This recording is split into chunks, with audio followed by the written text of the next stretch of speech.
What's up, and welcome to the Crude Oil Podcast, a weekly uncensored Edmonton Oilers podcast with your hosts, Sean and Greg.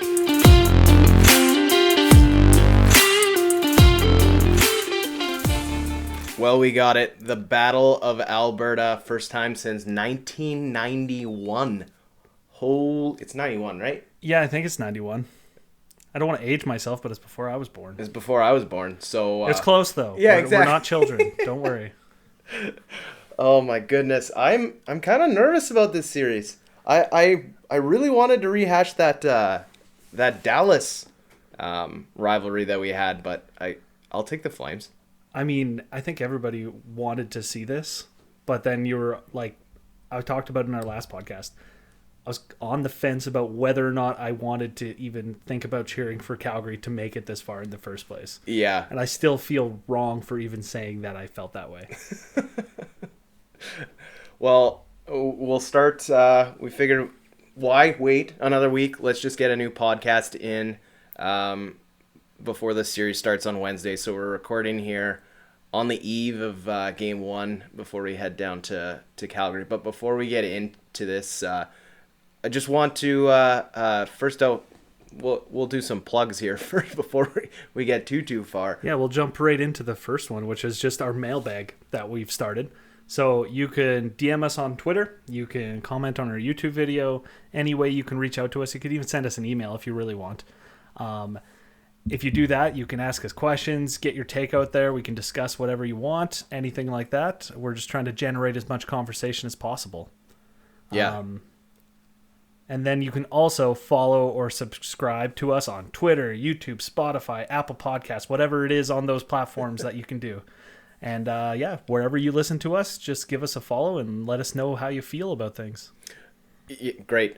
I wanted to jump in and I know we've got a lot of new followers on our Twitter account. Yeah, thank you everybody who has followed us. Yeah, whoever's idea it was to start the follow train. We've got a lot of new friends following us, and we're following a lot of diehard Oilers fans. So we're very grateful for the new listeners and participants. Hopefully, don't be shy. Give us your thoughts. But yeah, let's dive into Calgary. Sean, do we want to just take a quick look at Calgary's series against Dallas and kind of give some thoughts to how things went there? Well, I think the big things from that series were Jake Ottinger. Obviously, yeah. He played godlike. Yeah. Was probably the only reason that went to 7, because I don't really think anybody else on Dallas was doing too much. There's a reason why Calgary was able to win their series by only scoring 15 goals in 7 games, which is absurd. I'm pretty sure Edmonton had 15 goals in 2 games. It was, it was pathetic, the amount of offense in the first 2 games. What was there, like 4 goals between the two teams in the first 2 games or something like that? Well, yeah, it was 1-0 in one game and then 2-1 in the game 2. Yeah. It's just ridiculous. Yeah, I think you nailed it there. I think also when you look at Calgary, and we'll get into this, I think Calgary overplayed during the regular season. Like, I think every team, like when water finds its level, I think Calgary's starting to settle into the team that they are. I think you saw it in the Dallas series. I thought they overplayed during the regular season, and I think this is Calgary. So you mean they overachieved in the regular season? Like yes, they're not as good as their record may suggest? That's exactly what I'm saying. Well, yeah. I would agree, mostly just from looking at how many loser points they got. Yeah. Wasn't a huge fan of that, but what can you do, I guess. But at the same time, I personally think they're kind of a one-line team too. They talk about Edmonton being the one-line team, but I kind of feel that way about Calgary. Just with Gaudreau, Lindholm, and Tkachuk on the same line, like that's all of their goal scorers. That's like 300 points between the 3 of them, essentially. Yeah. I mean, they do have one of the most dominant shutdown fourth lines too. When you look at Lucic, Lewis, and Stone. Well, I don't know. There's a lot to get into. I know I'm jumping all over the place, but yeah, I think Calgary's starting to settle into the performance that we should be seeing from their team, and I think the Oilers are ripe for the picking right now because if there's a time that we wanted them to play the Calgary Flames, I think now is as good a time as any. Well, I think the confidence is high. Obviously, the Draisaitl injury still sucks because I don't think he can play to the level that he can at this point. Mm-hmm. But overall, I think, especially with their goaltending really clicking, which is something that they lacked most of the year besides like the last 2-3 months of the season. Are we in Edmonton? Yes. I thought we were talking about Calgary. No. We're talking about how Edmonton's been clicking. And I think they've gotten hot at the right time. Like, they had a really good start to the year, had that really shitty part, and then have slowly gotten better and better and better and better. There was some struggles against LA, which I'm sure everybody's well aware of. Yeah. But I think that in those last 2 games especially, they really proved the team that they can be, which is a team led by McDavid. Yeah. Yeah, very true. So we meet Wednesday, Friday, Sunday, and then I'm assuming again on Tuesday. Yeah, the start times are all over the place, too. I know, there's no consistency. 8:30 8:30 start on Friday? Are you shitting me? 7:30 tomorrow, 8:30 on Friday, 6 o'clock on Sunday. Yeah. So it's like, I want just some consistency. Like, I don't really care that it's late starts anymore, but now I don't know when the game... It's going to be like 8 o'clock and be like, oh shit, the game started at 6 or something like that. So at 8:30 start on a Friday, is Shauna take a nap before the game or pound a bunch of beers before the game kind of guy? Many beers. Yeah. I'm going to finish work, go to the cabin, start drinking immediately. See, I'm going to have a nap. I'm just not a nap guy. Can't do it. That's fair. I'll be too hyped anyways to be able to sleep. Yeah, for sure. So just taking a look at Calgary's lineup, we'll get into Edmonton because I know there's a bunch of changes that you wanted to talk about. Well, not necessarily changes, but just a slew of players coming up from California. But before we get into the Oilers, just take a look at Calgary's lineup and how they shake out. You mentioned just the one line. Gaudreau, Lindholm, Tkachuk kind of runs their show, for lack of a better term. Well, for sure. Like, for one, it's their top line. For like number 2, they're all 3 on the first power play unit. Number 3, I'm pretty sure Lindholm's on the first penalty kill unit. So that line's playing in all situations all the time. They were plus 60 or something, all 3 of them in the regular season, which is absurd. So the regular season scoring has been off the charts. But with that being said, in the playoffs, I checked and they're combined -5 so far. So they haven't really been able to pop off at even strength like they did in the regular season. But I don't know. I'm concerned about that line because Gaudreau, everybody knows what he brings. Well, I mean... Tkachuk, everybody knows what he brings. And then Lindholm, though, he's kind of that wild card where this year he really came into his own. Like, hell, he just got nominated for the Selke Trophy. So clearly his defense is underrated because I didn't think he was that good defensively. I mean, it depends on what you're going to get from Johnny Hockey because Johnny Gaudreau's a no-show in the playoffs most of the years. I mean, you're not wrong. What does he have, 8 points? He disappears. This year he has done better. He's scored, 55% of his team's points? I'll give him that. I'll definitely give him that. But, another person, going back to the Dallas series that wasn't even there until Game 7 was Matt Tkachuk. He was absolutely invisible. Yeah, he didn't really do too much. I think I talked about it in one of our other podcasts where Ben kept asking him to fight and he just refused over and over and over again. Yeah. Which I'm sure there's going to be a lot of that in this series. But we'll get into that later. Yeah. But that brings us into their second line, which is Mangiapane, Backlund, and Coleman. What do you think of that? Meh.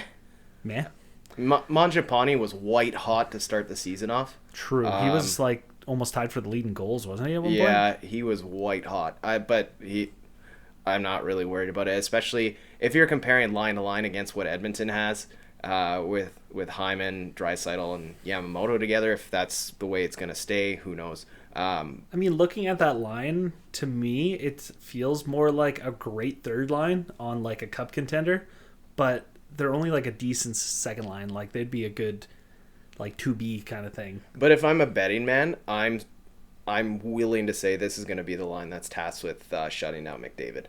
I want to say that, but Lindholm has been good defensively too, and Backlund's good defensively too. They have 2 good centers at shutting people down, so it'll be interesting to see. But the only thing with that line is they're kind of like a jack of all trades line, with Mangiapane's able to fly out there, Backlund's good defensively, and then Coleman's a little Energizer Bunny kind of Hyman type player, maybe a little bit more physical. But yeah, I'll be interested to see how Edmonton handles what they can bring, because they bring all different dimensions of the game. Yeah, and just looking to their third and fourth line, Dubé, Yarncrook, Toffoli, basically another representation of their second line, but those bottom six don't scare me at all. No, like the Dubé, Yarncrook, Toffoli line, like I don't know a whole bunch about Dubé or Yarncrook for that matter. The only thing I always remember him is he signed like an absurd 6-year, $12 million contract, so $2 million a year back in 2016 with Nashville, and I was like, how is a depth guy signing a 6-year contract? It just seemed absurd to me at the time, but that's neither here nor there anymore. And then Dubé is a whatever player, I guess. He didn't score any points in the playoffs so far in 7 games. And then there's Toffoli, who I think everybody knows what he brings. He can score goals, and outside of that, he doesn't do too much. Overall, that line's pretty small. They're all 6 foot or smaller and all under 200 pounds. So I think Edmonton needs to find a way to take advantage of that, especially on the forecheck when that line's out there. Yeah, I guess when it comes to pushing bodies around that fourth line is what is gonna do it. Well, I'm not afraid of them, like this fourth line. I'm not afraid of them offensively, but I'm just afraid they're gonna hurt somebody. Yeah. I know just a couple minutes ago I mentioned Michael Stone, but he was on defense in Game 7 now that you think of it. So the line was Lucic, Lewis, and Ritchie. Right. So that's their checking line. Their only purpose is to get the puck in deep and hit the ever-living shit out of you. They don't have any foot speed, so I think the way Edmonton could take advantage of them is when they come in, if they can't create a turnover when they dump that puck in, if Edmonton can go the other way, those guys just don't have the speed to keep up. Yeah. We've all seen Lucic skate. His acceleration is next to nothing. I noticed he can actually go pretty fast once he gets building, but it takes forever. It's like watching a train start. Yeah. It just goes like chugga, chugga, chugga, chugga, chugga. To think he played with McDavid on a line. My God. Hannafin, Anderson, Shillington, Stone, Zadorov, Goodbranson. The only two that really scare me, and the only reason that they kind of scare me, is Zadorov and Goodbranson. That's going to be another push-around pair. They're going to just punish Edmonton, physically. Zadorov's 6'6", 235, and Goodbranson's 6'5", 222. Yeah. So, that's absurd. They're going to have such a hard time pushing them around. I think they're going to be taking the vast majority of the defensive zone starts. And then Hannafin and Anderson will be the offensive zone starts. I think honestly you're going to see Shillington out a lot, paired against McDavid. I think that entirely depends on if Tanev's back, which he was practicing today. But he can't keep up with McDavid. Shillington's by far the best skater on that defensive core. No, he is the best skater. I don't disagree with that. But Stone is a significantly worse defenseman than Tanev, I see what you're saying. I think Stone would be an anchor on that pair if they were to play against the McDavid pairing on a regular the group on a regular basis. Yeah, speaking of Shillington, he went in hard to the boards in Game 7. I wonder if he's back for Game 1. I haven't been able to find anything. Yeah.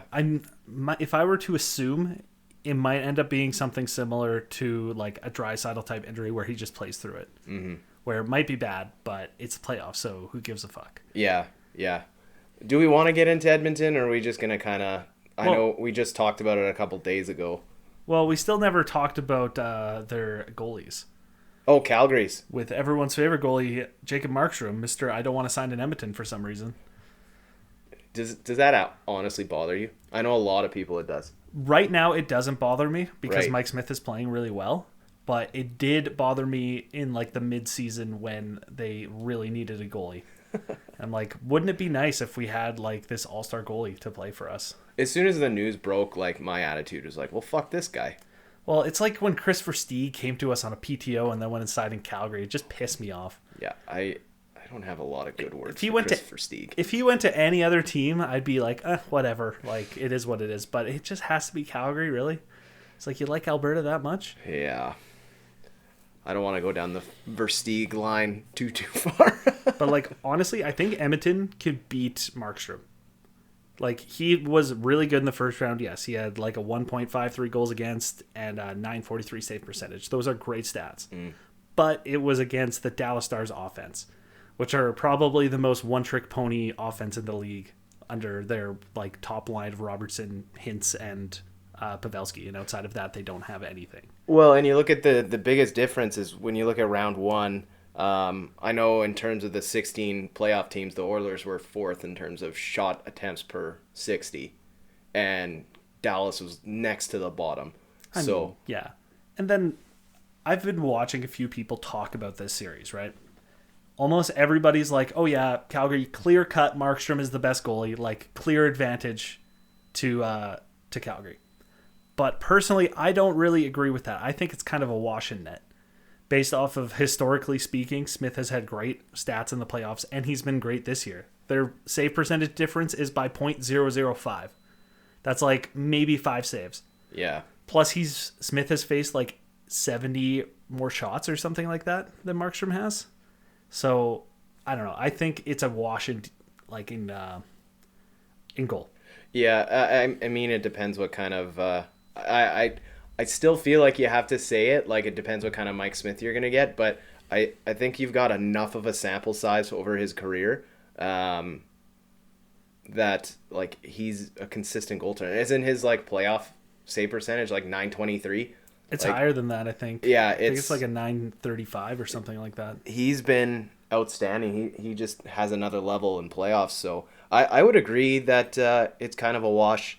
I would rather, honestly, have a Jacob Markstrom coming into this series than Mike Smith. Well, I would agree with that, just based off of pure like consistency throughout the year. Like you said, I think Mike Smith will put up a great performance 8 out of 10 games, but 2 of those games will be absolute stinkers. Meanwhile, with Markstrom, it might be 9-1 or something like that. Yeah.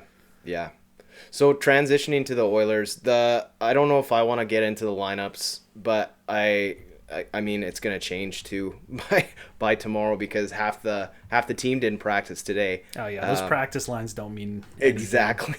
The injuries though I think is something that I do want to dive into because there's one apparent injury in Draisaitl, but I don't know if Nurse is 100% either. I mean, no one is. It's playoffs. I think everybody's been questioning the Nurse thing since before the playoffs even started, though, because he did miss those last few games of the year. Yeah.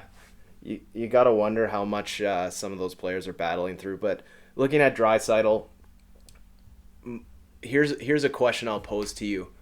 If it's a significant high ankle sprain, which are a bitch to get rid of, do you spend a second about thinking maybe do you sit him for game 1? I think if he's going to play at all in the playoffs, to just play him. I don't think an extra 2 days on a high ankle sprain is going to make a difference at this point. So either he sits for the rest of the playoffs or he plays through it, and there's no in between. Yeah, it's not like it's not like a flu or a cold where it's gonna go away in a couple days. Well, exactly, and I don't know. Like they need to make a run this year. Yeah. So like in the back of my mind though, I'm like I kind of want to sit him because the last thing, like knock on every bit of wood I can find, we don't want another like Clefbaum-esque situation where his injury's so bad that he has to retire or something like that. Like obviously I don't think it's going to get that bad. Right. And like I said, knock on wood, I don't want to be a jinx or anything like that. So if it meant that Draisaitl plays the rest of the playoffs, but he misses the start of next season, I'm okay with that. Yeah, okay. I was gonna say he has to play the playoffs. If it's a matter of the start of next season, I don't give a shit. I mean, he's kind of the guy who he's gonna play anyway. Like that's one player on this team I would not love to tell him that he's not in the lineup. I don't want those dead German eyes staring at me saying like I'm playing. There's nothing you can do about it. Oh, yeah. Well, speaking of the lines, though, there were the Black Aces that were called up. Yes. So the Black Aces of Stuart Skinner, Philip Broberg, Marcus Niemelainen, Dmitry Samorukov, Dylan Holloway, Seth Griffith, and Brad Malone. Mm-hmm. All 7 were called up. Do you think any of them will see game time? So I've got some thoughts about this. And from what I read from Rashog, I think it was Rashog, that the list is going to increase too. Oh, of course. Yeah. I'm guessing the Condors got eliminated from the playoffs, and that's why these guys got called up. Right? Yeah, they got beat up by the Flames farm team, ironically enough. Gross. Don't love that, hey? I don't know if there's a limit to the Black Aces. I don't believe so. I think you can call everybody up. Yeah. Just back to your question, the only one that I want to see is Dylan Holloway, obviously, but I don't think it's fair to put a kid in a situation like that. The one player who I think is most likely to join the team that I think would be a great asset, just because of the physical demand of what the Flames are going to bring, I think you got to see Niemelainen in the lineup. I wholeheartedly agree that I would love to see Niemelainen in the lineup. Yeah. Though I don't know how he would handle the playoffs in general. I'm afraid that he might be that guy who just takes stupid penalty after stupid penalty because he can't control himself. But that's part of the positive of running 7 defensemen. But those reverse hits just going into the corner, oh man, that would just, I'd love to see that. He might be required in this series, honestly. So I would not be surprised if, say, game 3 or something, they decide to put Niemelainen in instead of Chris Russell or something like that. Yeah. Well, and again, back to Nurse, if he's banged up and can't play, or even Barry could sit. I don't know. I don't scored the biggest goal of the playoffs. I'm not gonna shit talk Barry, but his size might be a problem in the series against a physical ass team like Calgary. Yeah, that's all I'm trying to say. No, that's fair. Here I am. The same could be said for Chris Russell too. Yeah, here I am pumping Barry's tires a week after just slewing him. Yeah, I was like, didn't you just shit on him 2 weeks ago? Yeah, and now you're defending him. Yeah. So just moving into the keys to this series for success, what do you think Calgary is going to have to do to eliminate the Oilers? Physicality. They have to embrace the role and play like wrecking balls. Mm-hmm. Similar to how Edmonton played against LA, that's what I expect from Calgary, to just come flying out and be throwing hits left and right. And they're going to batten down the hatches hard defensively. We're going to see pure Daryl Sutter hockey. I wouldn't be surprised if 1 or 2 of these games are 5-4 or more at one point, but I think most of the time they're going to be 3-2 games. Yeah, I think you might see some low scoring games. I think the biggest key to Calgary, the biggest thing that they can do is actually something that they shouldn't do, is just staying out of the penalty box, because the Oilers' special teams are lethal, especially that power play, but I just think that's the biggest advantage that the Oilers have. I want to say Calgary had a really good penalty kill because they had a 92% in the playoffs so far, but like I said, Dallas it's the anemic Dallas offense. Yeah. So I don't think that's really saying too much. Yeah. Again, back to water finding its level. What is the actual talent there? I don't know. I still like to look back at the start of the year and say that there is a reason why almost every pundit out there didn't even have Calgary making the playoffs this year. Interesting. So I think that they are overachieving. It was supposed to be some combination of Vegas, Edmonton, and Vancouver, I think, for the most part. So, and I think Vancouver underachieved and Calgary overachieved.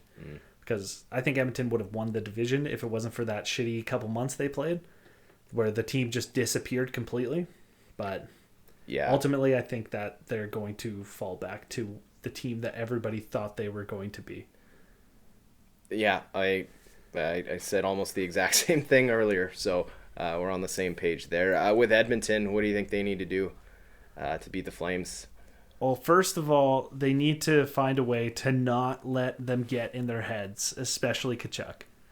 My biggest concern, just imagining it right now, is Tkachuk and Kane. I think Kane, I guarantee at least once this series, he's going to lose his shit and take a stupid penalty on Tkachuk. I can see it now. I can foresee that as well. But with that being said, Kane might do the same to other players on the team. So Yeah. the one thing I do want to see, though, I'm just going to throw this out there. Goudreau, Yamamoto, fight. Who says no? Goudreau and Yamamoto. That's probably the most even fight you're going to get. It's like the Nuge Monahan fight. Yeah, it'd be interesting to see, I guess, yeah. I'd love to see that. Some featherweights going at it. I think Edmonton just needs to show up. I think Calgary's got such an ability to lock games down. And Well, we need to come out and play well in the start, because if we fall behind, that's where we're going to get fucked. I just going back and watching Calgary's games, any 1-0 lead that Dallas had through that whole series, I knew wasn't safe. And Dallas kind of sat back and played defensive hockey, and Calgary took it to them. Like, they're a scary team when they get momentum going. And I think the Oilers, yeah, they need to show up on time, but they also need to kind of play the way they did in the third period against the Kings in Game 7. Is just kind of keep that foot still on the gas pedal a little bit. So when they're in the lead, really press, don't sit on your heels and let Calgary take it to them. Yeah. Well, there's a reason Calgary had 53 shots in Game 7 by the end of the third period. Mm-hmm. Yeah. It's going to be interesting. My worst fear is like just the Oilers getting blown out in 4 games. So if don't even talk about Why? it. Don't Why? talk about them getting. You got to blown out bring in 4 things games. up. You got to talk about things. I was feeling pretty negative before I was having this conversation with somebody where I was like, I want there to be a Battle of Alberta, but I'm afraid of there being that in case we lose. Yeah. But then they convinced me, they're like, but what if you win? Exactly. Imagine if you win. And that made me want it that much more. But you can't tell me that every Flames fan isn't sitting there in the back of their minds is like, what fucking happens if we get pumped 4 straight games by the Oilers? I'm really hoping that's going through all their players' minds, that's for sure. Yeah. Markstrom's sitting there and be like, oh my God, I'm going to get McDavid. Yeah. He's going to fuck me up. See, and if it was any other team, like, I think that's the only reason that it comes into my mind with Calgary is because it's Calgary. Well, you'll never hear the end of it from your neighbor, that's why. Yeah, exactly. I saw them trying to poach the city of Red Deer on Twitter. Like, you're trying to get fans. What are we doing, Calgary? Everybody knows Red Deer is going to be a battleground and it's going to burn to the ground in 2 weeks. Oh, isn't that the truth? Also, so I brought this up on Twitter last night because I was looking for tickets just to see if, I could go without food for a couple weeks and maybe go to Game 3. But the cheapest ticket I could find in Edmonton was $576.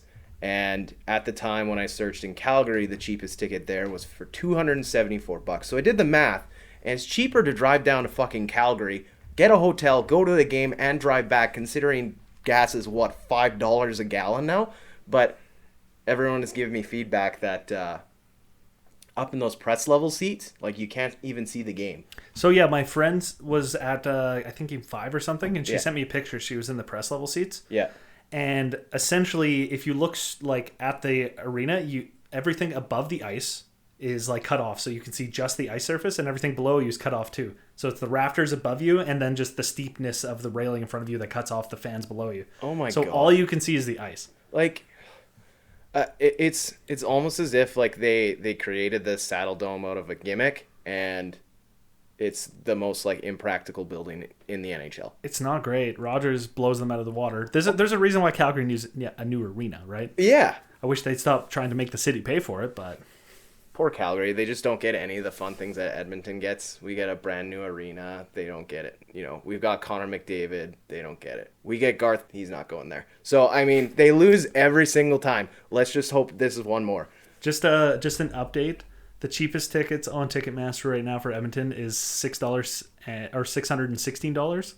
Holy shit. And the cheapest ones in Calgary are $244. Oh my god. But those are press level, so those shitty seats. What's the cheapest non-press level ones here? $305. Oh my goodness. So about half the price. Yeah. Yeah, I don't know if I'd want to drive all the way to Calgary just to... No, it's not worth it. Yeah. I don't want to go near those city limits. If I have to go down there, I'm driving around the city.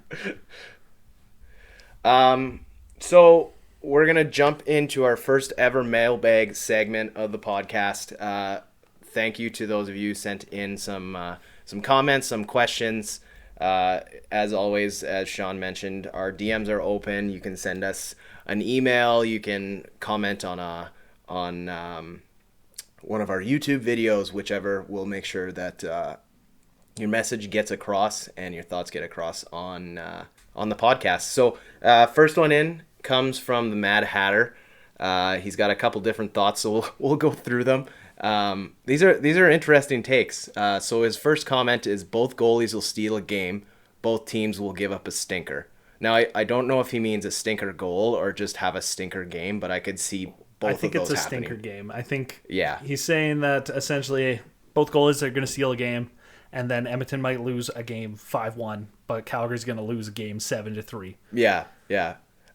His second point, ultimately, if Calgary wants to run and gun, they're playing into Edmonton's hands. Now, that's something that I completely see. Like, Calgary's a grind you down type team, and I think if Edmonton's allowed to run a track meet on Calgary, it's going to be a very short series. Yeah, if that neutral zone's open, Edmonton's going to use their speed and take control. Like, the only person, I guess two people that I'm afraid of in that side for Calgary would be Gaudreau and Mangiapane.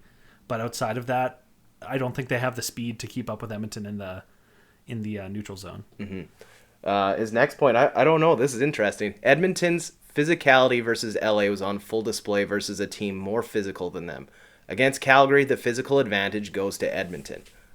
Hot take. I think that's incredibly a hot take. One thing I really don't agree with that is that LA is a physical team. LA is not the LA of 2012. They're not bruisers anymore. Like, their best player for doing that is Dustin Brown, and he just retired. Yeah. So they're just not that young gun, like, gonna beat the shit out of you team that they used to be. I think Edmonton did dominate them physically, mind you, but they aren't considered a physical team. Yeah. Quick side note: did you see how fast Dustin Brown got off the ice? Like, he was out of there. He's probably crying, I assume. Yeah. I mean, last game in the NHL. Hey, mad respect for him. See ya. Like, as much as I hate the way Brown played sometimes against Edmonton, he's like the perfect player that you want on your team. Play anywhere in the lineup. He can put up. I think he was almost point per game one year, and like can run you out of the building any way he wants. I think LA was more physical than the Oilers for most of the series. I think Edmonton just completely dominated them in the last two games. So I can see kind of that first point. There's a little bit of recency bias on there. Yeah. Plus, like, the last game was at home, and I think I mentioned it in the last podcast too, is like every time Edmonton threw a hit, the fans cheer. Every time LA throws a hit, there's nothing. Yeah. So Edmonton's hits felt like they were going that much harder. Yeah, that's fair. The Calgary thing, I think they might be the bigger team, but who knows? Who knows? Just his last comment, if Calgary wants to run around and play cheap, they can have fun scooping the puck out of the net after a power play goal. I mean, that goes right back to what I was saying, keys to the series. I think that's what Edmonton needs to capitalize on. Yeah, I don't want to say that it's going to come down to special teams, because in playoffs, that's not something you want to rely on. Look at those last two games for Edmonton, where there was one power play in one game for them, one power play in the next game for them, and that was it. So we can't rely on that. We need to play well at even strength, especially against Calgary. And I did hear that the officiating supervisor is Don Van Massenhoven. So I think you're going to get a consistent call, whatever that may be, across the entire series. So whether they choose to call everything or call nothing? Yeah. I would be shocked if it's... Just knowing Edmonton and Calgary, I'm betting it's a lot of like the bullshit, after the whistles and stuff like that. And back to what you said a couple of shows ago, just the frequency of seeing coincidentals. Yeah, every scrum they throw somebody out because they're trying to control the game. So I'm wondering if that's going to be the same this time around, or if they're going to really let them like be chippy after the whistle. Yeah. Especially, I wonder if they're just like, hey guys, Battle of Alberta, just let them fucking go. It'll be great. Gary's sitting there eating his popcorn, being like, oh yes, they love it, love it, love it. Yeah, and then he just closes out with his prediction. He says Edmonton in 6, so we love to hear it. Thanks for sending in your question. Well, comments, really. We'll jump into our next message. It comes in from Brad.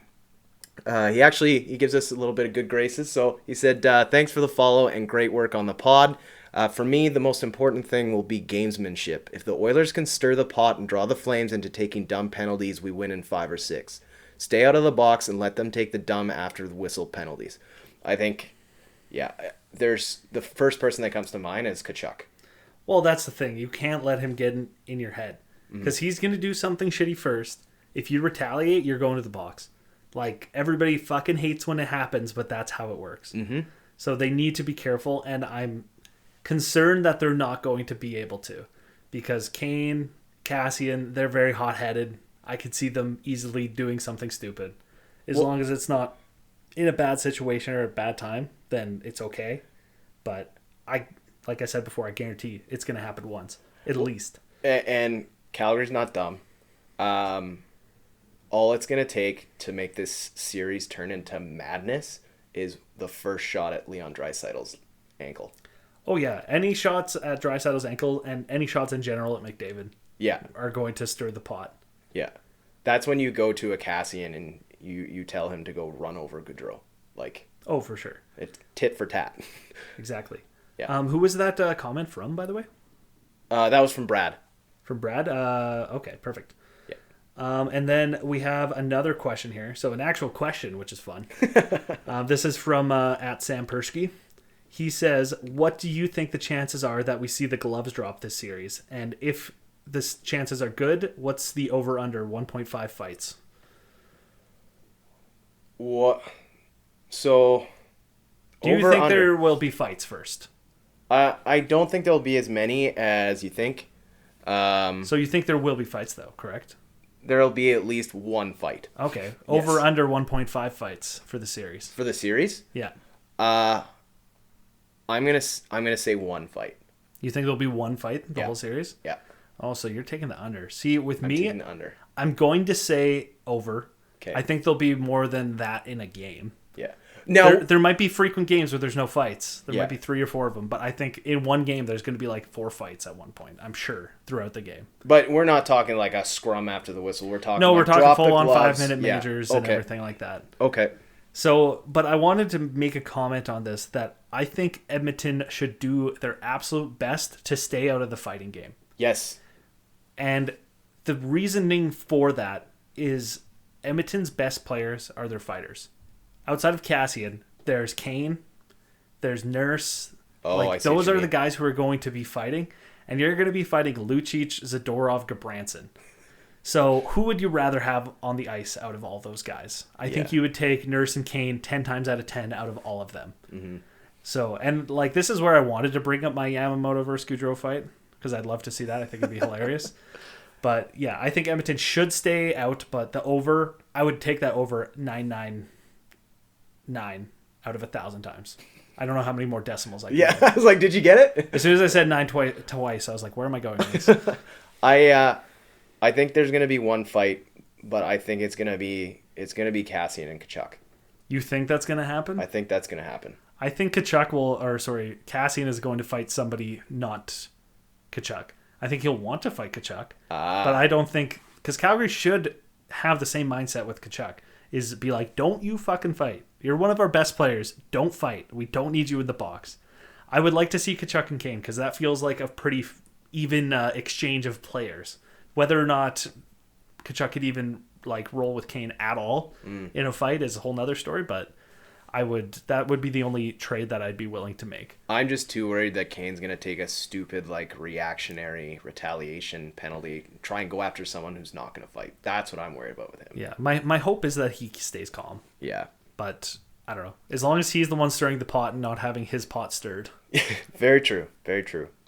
But thanks to everybody for sending in your questions, your comments. The more the merrier. It's nice to get some different thoughts and see how everybody's feeling. Special shout out to Brad, his actual handle is at OilFan in Cowtown.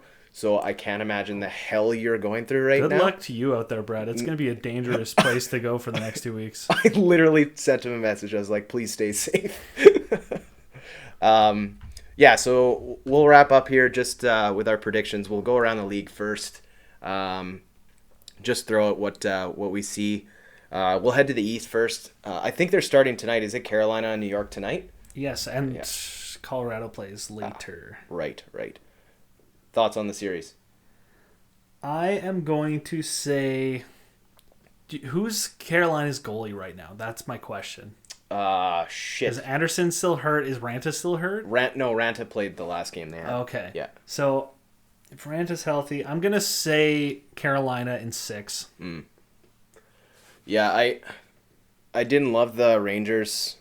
Well, I don't know if I didn't love the Rangers' performance in the first series, but I think just Pittsburgh probably did a better job than I thought they were going to do. So I'm going to say Carolina actually in 5.